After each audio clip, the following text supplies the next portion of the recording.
మీ జీఐఈటీ ఇప్పుడు జీజేయుగా మారింది. 2000కు పైగా ప్లేస్మెంట్స్, ఐపీఎం, కేపీఎంజీ వంటి సంస్థలతో ఇంటిగ్రేటెడ్ కోర్సులు, యూపీఎస్సీ కోచింగ్, అడ్మిషన్లు ఓపెన్. కొన్ని సంఘటనలు వార్తలుగా మాత్రమే మిగిలిపోవు, అవి మనసులను కదిలిస్తాయి.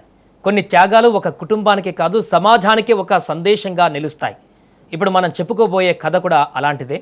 ఒక తల్లి తన ప్రాణం కంటే తన కడుపులో పెరుగుతున్న బిడ్డ ప్రాణమే ఎక్కువగా ప్రేమించింది. చివరి క్షణం వరకు బిడ్డ కోసం పోరాడింది. చివరకు తన ప్రాణాలను అర్పించి ఆ చిన్నారికి జీవితం ఇచ్చింది. ప్రకాశం జిల్లా మార్కాపురం పరిధిలోని అర్ధవీడు మండలం కాకర్ల గ్రామానికి చెందిన గుంటు లీలమ్మ స్థానికంగా ఆశా కార్యకర్తగా పనిచేసేవారు. గ్రామంలో ఎవరికైనా ఆరోగ్య సమస్య వస్తే ముందుగా గుర్తొచ్చేవారిలో ఆమె ఒకరు. గర్భిణీలకు సలహాలు ఇవ్వడం, చిన్నారుల ఆరోగ్యంపై అవగాహన కల్పించడం, ప్రజలకు వైద్య సేవలు అందేలా చూడడం వంటి పనులతో గ్రామస్తుల అభిమానం సంపాదించుకున్నారు. అయితే లీలమ్మ జీవితంలో ఒక బాధ మాత్రం ఉండేది. కుటుంబ బాధ్యత గల కారణంగా చాలా కాలం పాటు ఆమె పెళ్లి చేసుకోలేదు. చివరకు 2018లో వివాహం జరిగింది. కొత్త జీవితాన్ని ప్రారంభించిన ఆ దంపతులు సంతోషంగా ఉండేవారు. కానీ సంతానం కోసం మాత్రం చాలా కాలం ఎదురు చూడవలసి వచ్చింది. రోజులు గడిచాయి, నెలలు గడిచాయి, సంవత్సరాలు కూడా గడిచిపోయాయి. అయినా వారికి పిల్లలు కలగలేదు. ఇక బిడ్డ కోసం ఎన్నో దేవాలయాలు తిరిగారు, వైద్యులను సంప్రదించారు, ఆశతో ఎదురు చూశారు. కానీ ప్రతిసారి నిరాశే ఎదురైంది. ఇలాంటి సమయంలో ఇటీవల లీలమ్మ గర్భం దాల్చింది. ఆ వార్తతో కుటుంబం మొత్తం ఆనందంలో మునిగిపోయింది. ఎన్నో ఏళ్లుగా ఎదురు చూసినటువంటి కల నిజమవుతుందని అందరూ సంతోషించారు.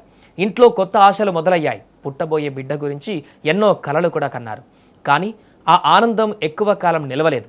గర్భం 3వ నెలలో సాధారణ వైద్య పరీక్షలు చేయించుకున్న సమయంలో లీలమ్మ గుండెలో తీవ్రమైన సమస్య ఉన్నట్లు వైద్యులు గుర్తించారు. గర్భధారణ కొనసాగితే ఆమె ఆరోగ్యానికి ప్రమాదం ఉంటుందని హెచ్చరించారు. ఆ విషయాన్ని తెలుసుకున్న కుటుంబ సభ్యులు ఒక్కసారిగా ఆందోళనకు గురయ్యారు. ఒకవైపు తల్లి ప్రాణం, మరొక వైపు కడుపులో పెరుగుతున్న బిడ్డ. ఏం చేయాలో అర్థం కాని పరిస్థితి ఏర్పడింది. అయినప్పటికీ కుటుంబం ఆశ వదులుకోలేదు. మెరుగైన చికిత్స కోసం పెద్ద పెద్ద ఆసుపత్రులకు వెళ్లారు. వైద్యులు అనేక పరీక్షలు నిర్వహించిన తర్వాత గుండెలో స్టెంట్స్ వేసే పరిస్థితి కొంతవరకు అదుపులో ఉంటుందని చెప్పారు. వెంటనే చికిత్స చేయించారు. ఆ తర్వాత కొంతకాలం పరిస్థితి బాగానే ఉన్నట్లు కనిపించింది. దీంతో కుటుంబ సభ్యులు కూడా ఊపిరి పీల్చుకున్నారు. కానీ నెలలు గడుస్తున్నా కొద్దీ లీలమ్మ ఆరోగ్య పరిస్థితి మళ్లీ క్షీణించడం ప్రారంభమైంది. అయినప్పటికీ ఆమె ధైర్యం కోల్పోలేదు. తన కడుపులో పెరుగుతున్న బిడ్డను కాపాడుకోవాలనే ఆలోచనతో ముందుకు సాగింది. బాధ ఎంత ఉన్నా బయటకు చెప్పకుండా భరించింది. చివరకు పరిస్థితి విషమించడంతో 2 రోజుల క్రితం తిరుపతిలోని ఓ ప్రైవేటు ఆసుపత్రిలో ఆమెను చేర్పించారు.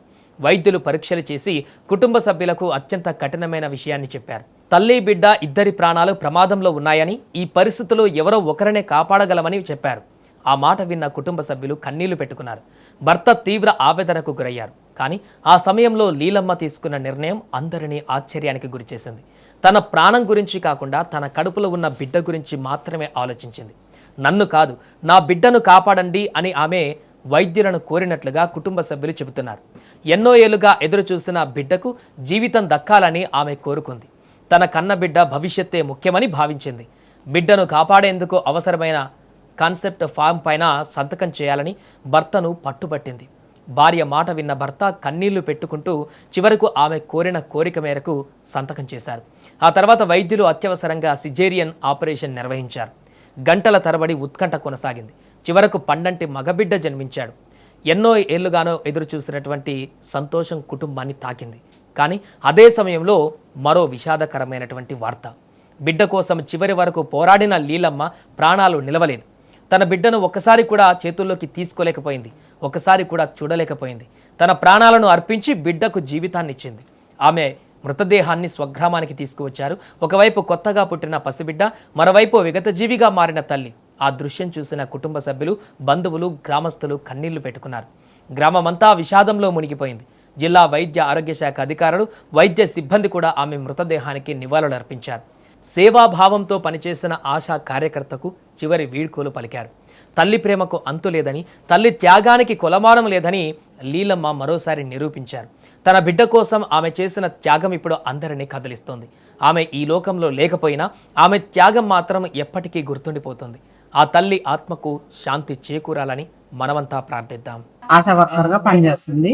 అయితే అమ్మాయికి ఎవరు లేరు, లేకపోవడం వల్ల వివాహం కూడా ఆలస్యంగా జరగడం జరిగింది. అయితే లేట్ ప్రాసెస్, ప్రెగ్నెంట్ వచ్చింది సార్. అయితే హాస్పిటల్కి వెళ్ళారు. వెళ్ళిన తర్వాత అమ్మ నీకు స్ట్రోక్ ప్రాబ్లం ఉందని చెప్పిండ్రు. అయితే అమ్మాయి స్ట్రోక్ ఉన్నప్పటికీ నేను బిడ్డకు జన్మని ఇవ్వాలి అనే ఒక ఆలోచనతోని డెలివరీకని తిరుపతి వెళ్ళారు. వెళ్ళిన తర్వాత అక్కడ బిడ్డను ఆపరేషన్ చేసి బిడ్డను తీయడం జరిగింది. తర్వాత మళ్ళీ అన్ఎక్స్పెక్టెడ్ గా అమ్మాయికి సీరియస్ గా ఉందని చెప్పేసి అని ఇంకా అట్లా మరణించడం జరిగింది సార్. అయితే అమ్మాయికి స్టెంట్ కూడా వేసిండ్రు. లాస్ట్ యాక్చువల్ గా ఏంటంటే అమ్మాయికి తెలుసు నేను చనిపోతాను అని, కానీ ఒక ఆలోచన, నేను చనిపోతూ నా బిడ్డకు జన్మని